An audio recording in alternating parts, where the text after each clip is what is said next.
touch of yours is what I've been looking for. Will you say my name? I just wanna feel you more. Bonjour à tous, je suis très content de vous retrouver pour un nouvel épisode de Passer à l'acte. Le MAG, c'est la web-série des notaires de l'Isère, de la Drôme et des Hautes-Alpes. Et justement, les Hautes-Alpes, aujourd'hui, je suis à Briançon et j'ai rendez-vous avec maître Caroline Bonaguilar pour faire le point sur la famille recomposée et l'adoption. C'est un sujet très important, alors suivez-moi, on est parti. Salut Caroline. Salut Alexandre. Tu vas bien? Bien et toi? Bah écoute, je suis super content de te retrouver ici dans ce magnifique moi aussi. parc de la Chappe. Merci de m'avoir donné rendez-vous dans un endroit aussi sympa. Eh ben, écoute, de rien, c'est vraiment un lieu très sympathique, très apprécié de tous les Briançonnais, qui a fait l'objet de beaucoup de réaménagements et qui est vraiment très agréable. Ouais, bah en tout cas c'est vraiment très sympa, très bucolique. Alors aujourd'hui on va parler d'un sujet qui n'est pas forcément évident, c'est l'adoption dans une famille recomposée. Tout à fait. Et finalement pourquoi c'est pas aussi évident que ça? Parce que l'adoption, c'est un terme fort, qui est lourd de sens et d'engagement, qui permet de créer un lien entre des gens qui n'en ont pas, un lien de filiation. Et pour les familles recomposées, qui sont des familles avec un couple et un enfant, au moins un enfant qui n'est pas issu des deux membres du couple, ça peut être un engagement très lourd. Ouais, c'est lourd de sens. Ouais, tout à fait. Bon, on va découvrir tout ça ensemble? Ouais. Allez, C'est on est parti. parti. Every day just flashing by, wanna feel your hand in mine. I'm gonna find the light. Alors Caroline, c'est ce qu'on venait de se dire, en fin de compte il y a deux possibilités pour adopter un enfant. C'est soit la procédure simple ou la procédure plénière. Tout à fait. Et finalement la différence entre les deux? Donc en fait, tu as l'adoption plénière qui va rompre tout lien avec la famille d'origine D'accord, pour créer un nouveau lien, une nouvelle famille, d'accord. donc qui est assez lourde. Alors que l'adoption simple, tu vois, elle est beaucoup plus souple parce que c'est une filiation additionnelle. On va créer un nouveau lien tout en conservant les liens avec sa famille d'origine. En l'occurrence, on dit qu'on ne choisit pas sa famille, mais dans ce cas-là, c'est vrai. Oui, pour le coup, oui. Ouais.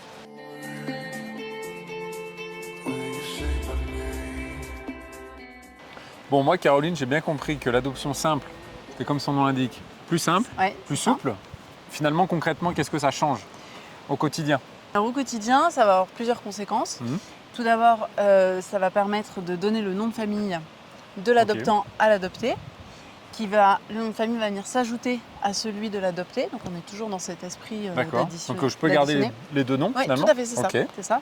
Il y a également une obligation alimentaire. Donc le D'accord. beau-parent qui va adopter son bel enfant va devoir s'occuper de lui, Subvenir à ses subvenir à ses etc. besoins, tout à Ok. fait. Et surtout, en fait, D'accord. le bel enfant adopté, il devient un enfant à part entière du beau-parent adoptant, comme les autres enfants s'il en a d'autres. Donc il est également héritier de son beau-parent D'accord. adoptant. Il est héritier À 100%. voilà, à 100% de son beau-parent adoptant. Et alors du coup, il reste aussi héritier de sa famille d'origine ou pas du Oui, tout? bah oui, tout à fait. D'accord. C'est Ah oui, le donc il peut principe, garder les deux. Il est héritier les de deux ses parents. héritages. Ouais, c'est ça, de ses parents Ok. biologiques et de son parent adoptif. Alors comme tu me parles d'héritage, moi je pense aussi aux droits de succession. Ouais. Est-ce que du coup, fiscalement, ça change quelque chose? Oui, alors oui, parce que en fait, sans l'adoption simple, si le beau-parent il souhaite transmettre quelque chose à son vivant ou à son décès à son bel enfant, il y aura un impôt de 60% sur la valeur du bien transmis, parce qui est que- quand même assez lourd, Ouais, parce bien que sûr. juridiquement c'est des étrangers. Alors que s'il recourt à l'adoption simple, cet impôt de 60%, notamment si le beau-parent il est marié avec le parent du bel enfant adopté, cet impôt disparaît D'accord, au profit des règles fiscales qui s'appliquent entre un parent et un enfant. naturellement. Après, Ok. si le couple est pacsé ou en concubinage, le couple recomposé, il suffira pour le beau-parent de rapporter la preuve Ouais. auprès du tribunal qui s'est occupé de l'enfant pendant un certain nombre d'années. Ok. I'm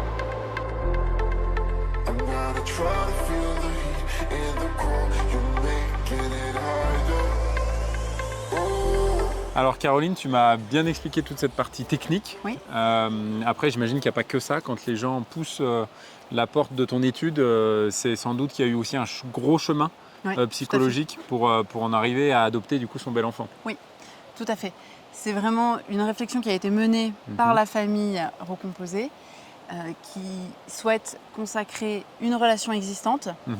Et donc, ils vont venir nous voir, les notaires. On va discuter avec eux, on va voir s'ils remplissent les conditions qui sont prévues par la loi. D'accord. On va pouvoir aussi les conseiller, savoir si ça correspond, l'adoption simple, réellement à ce qu'ils souhaitent. À un projet de vie Voilà, commun. oui, tout à Ok. fait.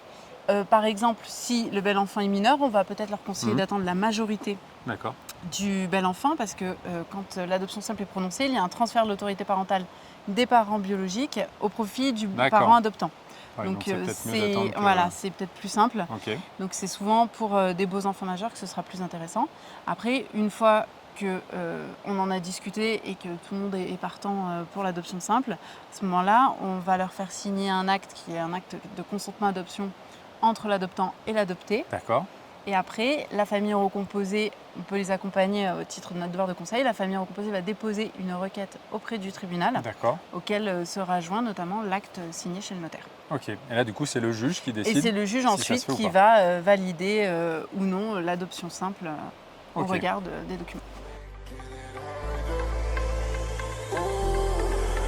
Every day just passing by, wanna feel your hand in mine.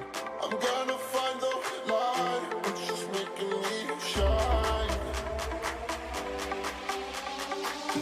Eh ben, merci Caroline. Merci à toi. J'espère qu'on a apporté toutes les informations dont les familles qui sont dans cette situation ont besoin. Ouais. Et c'est vrai que c'est pas toujours évident de trouver de l'information quand on est dans ce cas de figure, mais les notaires, vous êtes là aussi pour Ouais. nous apporter le conseil, l'information. Tout à fait. Ça fait partie de notre mission de conseiller ces familles qui justement peuvent avoir parfois du mal à trouver l'information pour mener à bien leur projet. Bon, bah en tout cas, c'était top. Super. Bah merci à toi Caroline. Merci à toi. très vite. À bientôt. Ah bah à bientôt. Quant à nous, on se dit à très vite également pour un prochain épisode. En attendant, vous avez déjà pas mal d'informations sur le site passealacte.com. Et nous, on se dit à bientôt. Allez, ciao.